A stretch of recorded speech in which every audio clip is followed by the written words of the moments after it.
platicaremos un poquito acerca del teorema de Pitágoras, del todo conocido por ustedes, y nosotros podríamos recordar un poquito esta expresión.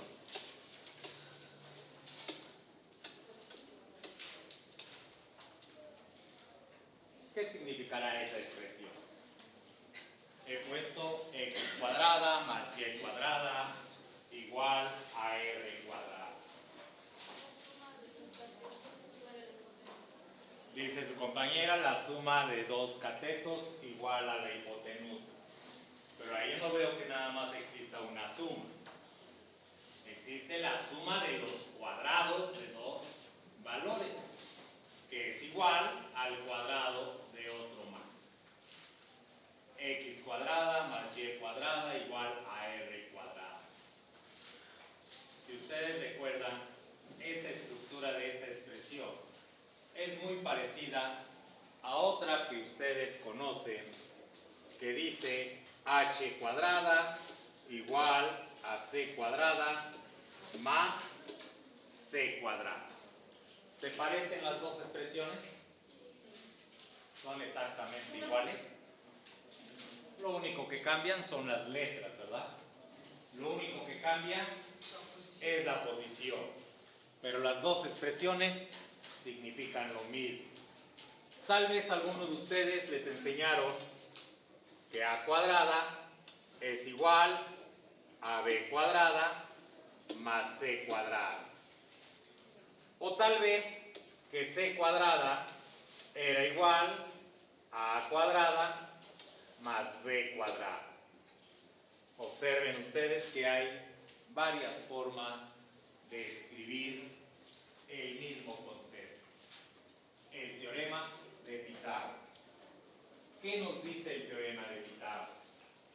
El teorema de Pitágoras nos dice o nos menciona que la suma de los cuadrados de dos catetos es igual a la hipotenusa. La suma de los cuadrados de los catetos es igual al cuadrado de la hipotenusa. Me faltó el cuadrado en la primera ocasión, ¿verdad? Bien. Si nosotros observamos estas expresiones, podríamos mencionar en el primer caso que los catetos serían ¿quiénes? X y Y. ¿Y que la hipotenusa cuál sería? La R, ¿verdad? En el segundo caso, ¿quiénes son los catetos? La C. ¿Y la hipotenusa? La H. En el tercer caso, ¿quién es la hipotenusa? La A. ¿Y los catetos? La B y la C. En el último caso, ¿quién es la hipotenusa? La C. ¿Y los catetos? A y B. ¿Se dan cuenta que no importa cómo escribamos, si nosotros observamos que hay una suma de dos cantidades elevadas al cuadrado y eso es igual al cuadrado de una tercera cantidad, nos estamos refiriendo al teorema de Pitágoras. ¿Queda claro? Bien, en alguna ocasión ustedes se van a dar cuenta que la primera expresión que tenemos acá, x cuadrada más y cuadrada igual a r cuadrada, la van a ocupar para encontrar la ecuación de otra figura geométrica. Pero que esa figura geométrica tiene esa ecuación precisamente basado en el teorema de Pitágoras. ¿Y me podrían decir qué tiene que ver el teorema de Pitágoras con una circunferencia? Aparentemente nada, ¿verdad? Pues bien, la primera expresión es la ecuación de una circunferencia. Nosotros en este momento estamos viendo teorema de Pitágoras. Ya después verán esa ecuación. Como mencionaba hace un momento, el teorema de Pitágoras nos está hablando de catetos y de hipotenusa. Tres elementos. Y la figura geométrica que solamente tiene tres elementos es el triángulo. Pero este teorema de Pitágoras solamente lo podemos emplear en uno de esos triángulos. en el triángulo rectángulo. Solamente ahí es cuando podemos ocupar el teorema de Pitágoras en la forma vista anteriormente. La suma de los cuadrados de los catetos es igual al cuadrado de la hipotenusa. Solamente en el triángulo rectángulo. Puede ser un triángulo rectángulo isósceles, puede ser un triángulo rectángulo escaleno. Solamente en esos dos. ¿Queda claro? ¿Quiénes van a ser los catetos? Los catetos van a ser los lados más pequeños del triángulo. Recuerden que el triángulo tiene 3 lados. Si fuera equilátero, no puede ser un triángulo rectángulo. El equilátero tiene ángulos de 60 grados. No puede ser un triángulo rectángulo. En el triángulo equilátero no podemos emplear el teorema de Pitágoras. ¿Queda comprendido? En los otros dos, en el isósceles y en el escaleno, sí podemos ocupar el teorema de Pitágoras. La única condición es de que exista un ángulo de 90 grados. Y si existe ese ángulo de 90 grados, significa que tiene un lado más grande que los otros dos. Si es isósceles, hay 2 lados iguales y el tercero será más grande.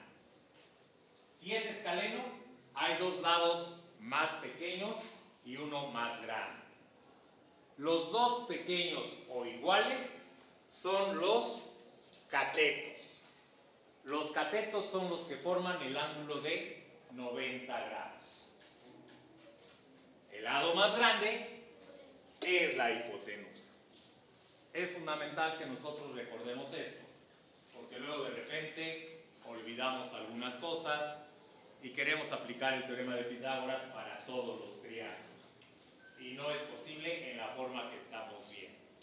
De acuerdo a lo que vimos hace un momento, el cuadrado de la hipotenusa, es decir, lo que valga la hipotenusa elevado al cuadrado, va a ser igual a lo que valga un cateto, cualquiera de los dos, elevado al cuadrado, más el otro cateto elevado al cuadrado.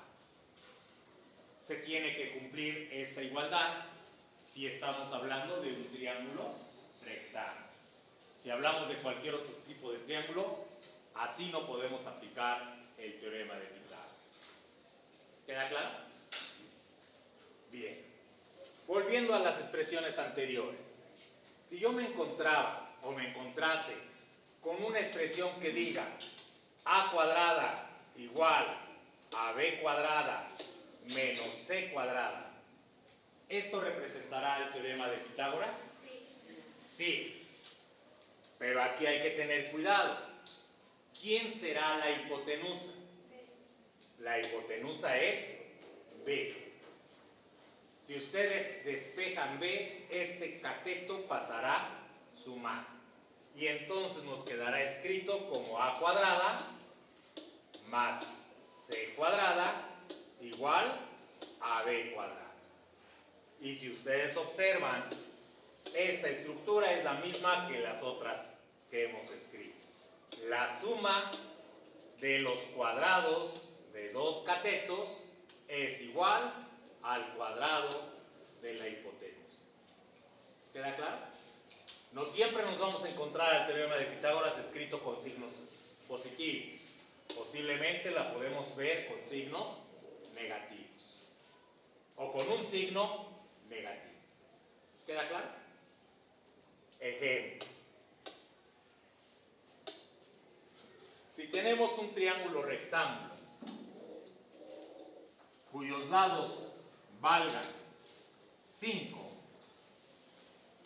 4, ¿cuánto valdrá el tercer lado de este triángulo? Recuerden que hablamos de un triángulo rectángulo. La respuesta es 3. Gracias, Rocío. ¿Cómo la encontró? Bueno, es que no dice ninguno se parece y la segunda me recomienda esos ejemplos. Porque este triángulo que está aquí, el triángulo de lados 3, 4 y 5, es el que más se ocupa para demostrar el teorema de Pitágoras. 3, 4 y 5, un triángulo que tenga lados 3, 4 y 5, eso es un triángulo rectángulo. Siempre este es el que se maneja. La gente que se dedica a la construcción, cualquiera que sea su puesto dentro de la construcción, esto lo debe de saber básicamente. ¿Por qué? Porque si quiere construir un cuarto que tenga lados perpendiculares, así como esa esquina que está ahí, basta con que tome un lazo, haga nudos. ¿Cuántos nudos? Haga 12 nudos a la misma distancia. Un lazo con 12 nudos, todos a la misma distancia. 12 nudos y forme un triángulo. De un lado pondrá 3 nudos, del otro 4 nudos y luego los une. Y de esa manera tiene la seguridad de haber formado o de haber marcado un ángulo de 90 grados. Un albañil con una cuerda, con el teorema de Pitágoras, fácilmente puede trazar dónde tiene que escarbar para hacer una recámara o un cuarto con una esquina perfectamente perpendicular. Pero volviendo al ejercicio, ¿cómo lo resolvemos? Pues simplemente sabemos que el cuadrado de la hipotenusa debe de ser igual a la suma de los cuadrados de los catetos. ¿Cuánto vale la hipotenusa? Vale 5 elevado al cuadrado. Va a ser igual a 4 elevado al cuadrado más x, que no lo conocemos, elevado al cuadrado. Despejando x, tendríamos x cuadrada es igual a 5 al cuadrado menos 4 al cuadrado. X cuadrada va a ser igual a 25 menos 16. X cuadrada es igual a 9. Quitando el cuadrado, esto es igual a más menos la raíz de 9. Una ecuación, cuando tiene potencia, va a tener dos respuestas. La primera sería más 3, la segunda respuesta sería menos 3. Como estamos hablando de un triángulo, este valor negativo lo desechamos y nos quedamos solamente con el valor positivo, porque estamos hablando de una distancia. X vale 3. ¿Queda comprendido? ¿Alguna pregunta? Bien. Con los temas anteriores, si tengo un triángulo rectángulo y ahora tengo que la hipotenusa vale 10 y que este cateto vale 8, y si sabemos que estos dos triángulos son semejantes, los dos triángulos son semejantes. Recuerden que triángulos semejantes tienen lados proporcionales. Observen que este es 10, que este es 8, es el doble de estos dos. ¿Cuánto valdrá el otro? 6. ¿Será cierto? 10 al cuadrado es lo mismo que 6 al cuadrado más 8 al cuadrado. ¿Cuánto es 10 al cuadrado? ¿Cuánto es 8 al cuadrado? ¿Y cuánto es 6 al cuadrado? Entonces podemos decir que 10 al cuadrado es lo mismo que 6 al cuadrado más 8 al cuadrado. 100 es igual a 36 más 64. 100 igual a 100. ¿Queda claro? ¿Alguna pregunta? Por último, la hipotenusa siempre es el lado que está enfrente al ángulo de 90 grados. No hay de otra. ¿Queda claro?